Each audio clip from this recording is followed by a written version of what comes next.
स्वागत है आपका बिहार बोर्ड क्लासेस।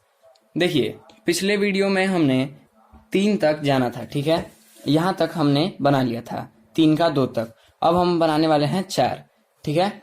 हमने प्रश्न पहले से लिख कर रखा है, तो आइए इसे सॉल्व करते हैं।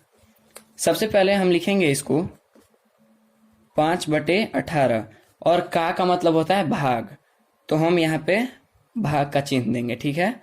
और ब्रैकेट में, क्योंकि यहाँ पे माइनस है तो हम इसे ब्रैकेट में ले लेंगे, ठीक है। 72। अब यहाँ पे आया 5/18। भाग को जब हम गुना में करेंगे तो नीचे वाली ऊपर चल जाएंगी संख्या और ऊपर वाली नीचे आ जाएगी, ठीक है। तो ये 72 और ये -7, तो हम इसको कटा सकते हैं। हाँ बिल्कुल, हमारा 18 चक होता है 72, यानी 18 चौके 72 होता है, ठीक है। तो इसको हम करते हैं तो 5 चौके 20, ठीक है, 20/7 ये हो गया हमारा। तो देखिए, अब हमने चौथा क्वेश्चन सॉल्व कर लिया। अब इस 5वें क्वेश्चन में कह रहा है कि ये कौन से गुणधर्म है। हमें यहाँ पे दिख रहा है कि ये संख्या जो है के रूप में कौन सा गुणधर्म है, ठीक है। तो ये वितरण नियम में है, ठीक है। गुणधर्म और नियम एक ही होता है, तो हम इसको लिखेंगे वितरण नियम, ठीक है। ये वितरण, ठीक है। अब हम 6 नंबर सॉल्व करते हैं। यहाँ पे लिखा हुआ है, क्या -1.1/8 का गुणात्मक प्रतिलोम 8/9 है? कारण सहित उत्तर दीजिए, ठीक है। तो इसको देखिए, सॉल्व करते हैं हम ऐसे। -1.1/8, अब गुना है तो गुना का चिन्ह देके हम 8/9 लिखेंगे, और इसको जब गुना में करेंगे, इसका प्रतिलोम तोड़ेंगे तो यहाँ पे आ जाएगा -9/8 गुना 8/9, ठीक है। अब इसको अगर हम कटाते हैं तो 1 से 8 कट गया एक बार में, 9 से 9 कट गया एक बार में। लेकिन अब देखिए, उसका तो एक आंसर आना चाहिए, तो यहाँ पे है -1, तो नहीं, इसका उत्तर 1 नहीं है, ठीक है। ये हो गया हम इसका, ठीक है। देखते हैं इसका गुणनफल या उत्तर दोनों लिखा सकता है यहाँ पे, ठीक है। अब हम 7वां देखते हैं। यहाँ पे 7वां में लिखा है, क्या 3.1/3 का गुणन प्रतिलोम 0.3 है? क्यों अथवा क्यों नहीं, ठीक है। इसका उत्तर देने के लिए बोल रहा है ये। तो चलिए हम इसका उत्तर लिखते हैं। यहाँ पे हम लिखें 3.1/3 गुना में 0.3 लिखते हैं, ठीक है। अब इसको अगर हम पूर्णांक इसका तोड़ें तो 3 3 का 9 और 1 10, 10/3 गुना, अगर हम इस दशमलव को नीचे ले के जाते हैं तो यहाँ पे आता है 3/10। ऐसे हमारा हो सकता है, बिल्कुल हो सकता है, ठीक है। तो अब हम इसको कटाते हैं। 3 से 3 कट गया एक बार में, 10 से 10 कट गया एक बार में, तो इसका आंसर 1 है। तो हम लिखेंगे यहाँ, हाँ, इसका गुणन प्रतिलोम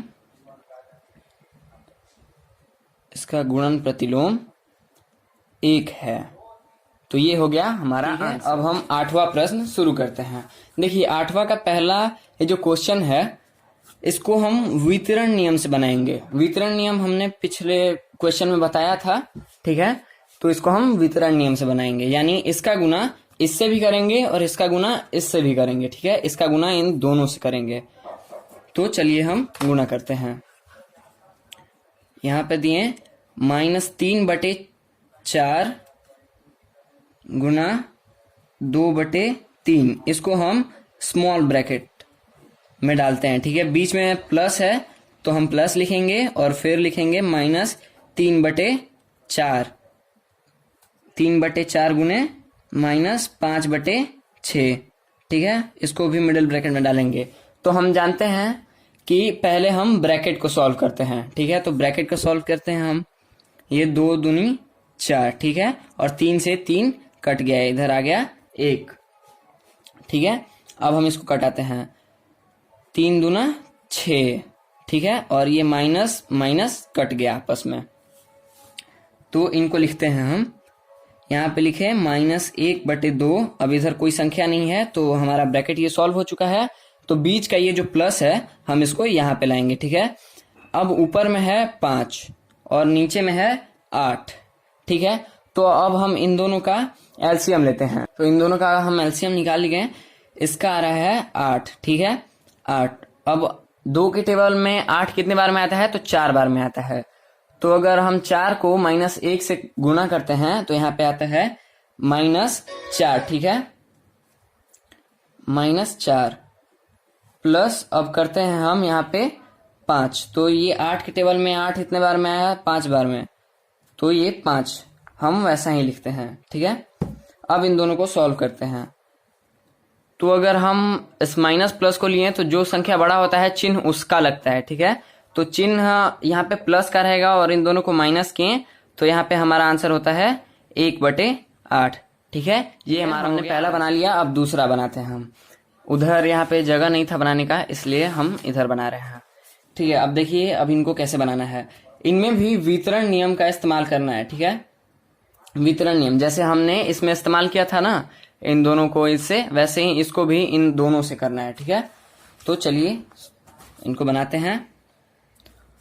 हमारा यहाँ पे 5/6 गुने -2/5, ठीक है। इनको भी हम ब्रैकेट में डालते हैं और यहाँ पे बीच में प्लस का चिन्ह है तो हम प्लस डालते हैं। फिर से हमारा ब्रैकेट 5/6 गुने 3/10। अब इनको हम कटाते हैं, देखते हैं कटता है कि नहीं। जरूर कटेगा। ये 2 से 6 कटा 3 बार में, 5 से 5 कट गया 1 बार में, ठीक है। ये 3 से 6 कटा 2 बार में, 5 से 10 कटा 2 बार में, ठीक है। अब इसको हम लेते हैं आगे में। यहाँ पे हमारा आया -1, क्योंकि यहाँ 2 का माइनस बचा हुआ है, तो -1/3 जोड़ ऊपर में कुछ भी नहीं बचा है तो बचा है हमारा 1, ठीक है। तो हम लिया यहाँ पे 1/4। अब इन दोनों का जब हम एलसीएम लेते हैं तो यहाँ पे आता है हमारा 7। इन दोनों का एलसीएम आता है हमारा 7। 7 को 3 से गुना करेंगे तो 4 बार में। 4 को तो -1 से करते हैं तो हमारा आता है -4 जोड़, ठीक है। यहाँ पे बीच में प्लस का चिन्ह है तो यहाँ पे हमारा प्लस का चिन्ह आएगा। और ये हमारा 4 है तो 7 कितने के टेबल में, तो 3 के टेबल में। तो 1 से हम गुना करते हैं तो यहाँ पे आता है हमारा 3। तो हम जानते हैं कि बड़ी संख्या का यहाँ पे जो जिसके पहले जो लगा रहता है प्लस माइनस वो आता है, ठीक है। तो यहाँ पे हुआ हमारा, इन दोनों को माइनस करेंगे हम तो यहाँ पे आता है हमारा -1/7। ये हमारा आंसर हो जाता है, ठीक है। चलिए हमने 8 नंबर ये दोनों बना लिया। अब हम 9 नंबर यहाँ बुक में ही बता देने वाले हैं, ठीक है। देखिए जो पहला है ये है हमारा जे नंबर, ठीक है, यानी योग का क्रम विनिमय नियम। ये योग का क्रम विनिमय नियम है, यहाँ पे दिख रहा है आपको, तो ये हो जाएगा यहाँ पे जे, ठीक है। अब दूसरा है हमारा, दूसरा का होगा आई, यानी कि गुणन का विनिमय नियम, ठीक है, ये दूसरा। और तीसरा का हो जाता है हमारा एच, तो एच हमारा ये योग का साहचर्य नियम। चौथा का है, चौथा एफ का है, चौथा एफ, ठीक है, संवरक नियम। पांचवा का हमारा हो जाता है सी, यानी गुणा का साहचर्य नियम।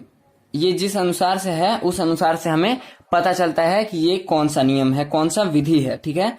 अब ये है, अब 6 का पहला है योग तत्समक। ये नॉर्मल सा है, आपको देखने से ही पता चलेगा कि योग तत्समक है। अब सातवां क्या है, बी, यानी गुणन तत्समक। देखिए तत्समक देखने से ही पता चल जाता है कि कैसा होता है। अब यहाँ पे हो गया आठवां हो जाता है हमारा, आठवां हमारा ई हो जाता है, ठीक है, ई। इसका ई यानी कि वितरण नियम। ये वितरण नियम हमने अभी कुछ देर पहले इन दोनों प्रश्नों में ही वितरण नियम का इस्तेमाल किया था, प्रयोग किया था, ठीक है। अब 9वां का हो जाता है जी, यानी गुणात्मक प्रतिलोम, गुणात्मक प्रतिलोम, ठीक है। और 10वां का हो जाता है हमारा, यहाँ पे फट गया है लेकिन हमने क्वेश्चन देख लिया है, तो इसका हो जाता है हमारा डी, योग प्रतिलोम, ठीक है। तो हमने सारे प्रश्नों को सॉल्व कर लिया है। तो वीडियो देखने के लिए धन्यवाद और मिलते हैं नए वीडियो में।